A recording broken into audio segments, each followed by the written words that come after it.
Atomic Habits, How 1% Changes Can Transform Your Life. Imagine if I told you that to completely change your life and become the person you've always wanted to be, you don't need an ironclad will, and you don't need dramatic, life-altering shifts. All you need is just 1%. 1% better every single day. Welcome back, everyone. Today we are breaking down one of the most influential, best-selling books of our time, Atomic Habits by James Clear. This isn't your typical self-help advice that just tells you to stay positive or wake up at 5 a.m. Instead, it is a scientific, practical blueprint that deconstructs human behavior. It shows you exactly how to build good habits and break bad ones. If you're tired of making New Year's resolutions or setting big goals, only to find yourself back at square one a week later, this is for you. Get your favorite drink, settle in and focus, because what you're about to hear can genuinely be a turning point. Let's start with a reality check that James Clear drops right at the beginning of the book. He writes, "You do not rise to the level of your goals, you fall to the level of your systems." Think about that for a second. We are all great at setting goals. We say, I want to lose 20 pounds, I want to read 50 books this year, or I want to make $1 million. But Clear argues that focusing on the goal itself is actually a massive mistake. Winners and losers often have the exact same goals. In the Olympics, every athlete wants the gold medal, but only one wins. The goal didn't make the difference. The system they followed did. Goals also only create temporary happiness.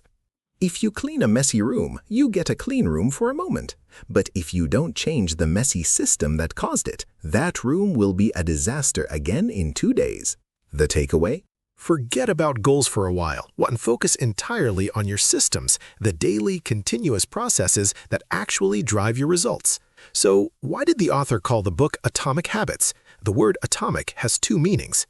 First, it means something incredibly small, like an atom. Second, it means an immense source of energy, like an atomic bomb. That is the secret of this book. Tiny, seemingly insignificant habits yield massive power, what is also known as the compounding effect of self-improvement. Let's look at the actual math. If you get just 1% better at something every day for a whole year, you will end up 37 times better by the end of that year. On the flip side, if you get 1% worse every day for a year, your skills or productivity will drop almost all the way to zero. Habits are the compound interest of self-improvement. In the beginning, you won't notice a single difference. If you go to the gym today, your body doesn't look different tomorrow. If you eat a burger today, you don't gain 10 pounds tomorrow. But over months and years, these tiny choices compound, creating a massive chasm between the person who improves and the person who declines. How do we usually try to change our habits? We focus on what we want to achieve, the outcomes. But James Clear breaks behavior change down into 3 distinct layers, like an onion. The outer layer is the outcome, which is about what you get, like losing weight or publishing a book. The middle layer is the process, which is about what you do, like your daily routine or workout schedule. The deepest, innermost layer is identity, which is about what you believe, your worldview, and how you see yourself. Clear argues that real lasting change starts from the inside out, beginning with your identity. Let's look at a quick example. Imagine 2 people trying to quit smoking. When offered a cigarette, the first person says, "No thanks, I'm trying to quit." This person still views themselves as a smoker who is trying to do something else. The second person says, "No thanks, I'm not a smoker." This person has shifted their identity. Smoking is simply no longer a part of who they are. Behavior that doesn't align with your identity will never last. Don't just say, "I want to read a book." Say, "I want to become a reader." Don't just say, "I want to run." Say, "I am an athlete." Every action you take is a vote for the type of person you want to become. Before we learn how to build great habits, we have to understand how our brains process them. Every single habit in your life, whether it's a good one like drinking water or a bad one like endlessly scrolling through your phone, goes through a 4-step loop: the cue, the craving, the response, and the reward. الكيو هي التريجر التي تحدث نتوجع potential reward. الcraving هي motivational force, a desire to change your current state or mood. الresponse هي actual action or habit you perform. And the reward is the end goal, the feeling of satisfaction or relief. For example, your phone vibrates. That's the cue. You want to know who messaged you to relieve boredom. That's the craving. You grab your phone and open the app. That's the response. You satisfy your curiosity. That's the reward. Based on these 4 steps, James Clear established the 4 laws of behavior change. The first law is to make it obvious. This connects directly to the cue. If you want to build a good habit, you have to make the trigger highly visible. Do not rely on your memory. You can use what is called an implementation intention. Instead of saying, I'll work out this week, be incredibly specific. I will do push-ups for 10 minutes at 7 a.m. in the living room. You can also use habit stacking by tying a new habit to an old one you already do automatically. For example, after I pour my morning cup of coffee, I will read for 5 minutes. Finally, design your environment. Environment is much stronger than willpower. If you want to drink more water, put water bottles in every room. If you want to practice guitar, take it out of the closet and put it right in the middle of the living room. Conversely, to break a bad habit, make it invisible. If you spend too much time on social media, leave your phone in another room while working, delete the apps, or turn your screen to grayscale so it loses its visual appeal. The second law is to make it attractive. This relates to the craving.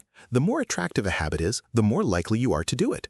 Our brains release dopamine, the feel-good chemical, not just when we get a reward, but the moment we anticipate it. You can leverage this using temptation bundling. Pair something you need to do with something you want to do. For instance, tell yourself, I will only listen to my favorite podcast while walking on the treadmill. You can also change your social environment. We instinctively want to fit in with a group.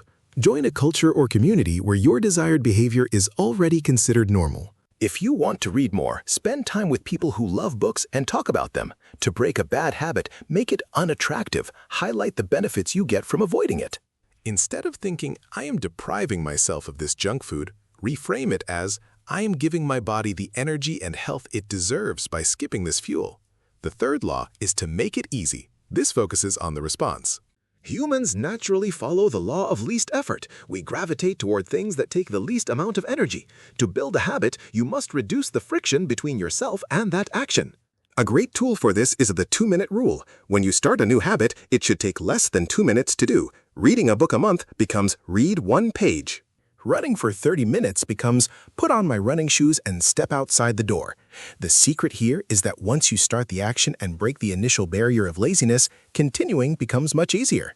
The goal is to just establish the habit first, then optimize it later. You can't improve a habit that doesn't exist. You can also prime your environment for future use. If you want to eat a healthy breakfast tomorrow, chop the fruit and set out the oatmeal tonight. To break a bad habit, increase the friction, make it difficult. Clear mentions that he used to have his assistant change his social media passwords every Friday, and she wouldn't give them back until Monday so he couldn't access them over the weekend. The fourth law is to make it satisfying. This is all about the reward. The first 3 laws increase the odds that you'll do a habit this time. The fourth law increases the odds that you'll repeat it next time. The human brain evolved in an immediate return environment, looking for instant food and safety. But modern society is a delayed return environment. You study now to pass an exam months later, or you work out now to see a healthy body next year. To make delayed habits stick, you need to create immediate rewards. You can use artificial immediate rewards, like transferring money into a special savings account called My Next Vacation every time you skip an unnecessary purchase. You can also use a habit tracker. Cross off each day you stick to your habit on a calendar. Watching that visual chain grow is a reward in itself, creating a powerful urge not to break the chain. If you do slip up, follow the rule of never missing twice. Missing 1 day is an accident. Missing 2 days in a row is a start of a new bad habit. If you miss a workout because of an emergency, force yourself to get back to it the very next day. To break a bad habit, make it unsatisfying or painful right away. We naturally avoid immediate pain. Create a habit contract with a friend or spouse and attach an immediate penalty if you break it. For example, if I scroll on TikTok for more than 30 minutes today, I have to pay my friend $20 on the spot. The fear of immediate loss or embarrassment will quickly deter you. Before we wrap up, James Clear offers a brilliant warning at the end of the book. Habits are incredible because they make actions automatic, which saves your brain energy. But there is a trap. Automating your life can cause you to stop growing. Repeating the exact same action for years without thinking can lead to a plateau. This is why habits require reflection and review. You need to step back and audit your systems periodically, whether that's weekly, monthly, or annually. Success is not a fixed finish line. It's a continuous process of fine-tuning based on your reality. At the end of the day, Atomic Habits isn't just a book you read and put on a shelf. It's a lifestyle. A secret lies entirely in the tiny 1% improvements, وفي believing that your identity can be reshaped by your daily actions. Now, the ball is in your court. What is one tiny atomic habit you are going to commit to starting today for just 2 minutes? Is it reading a single page, doing 5 push-ups, or drinking a glass of water right when you wake up? Let me know down in the comments so we can hold each other accountable. If you found this breakdown valuable, make sure to hit that like button, subscribe to the channel, and turn on notifications so you never miss another deep dive into personal growth.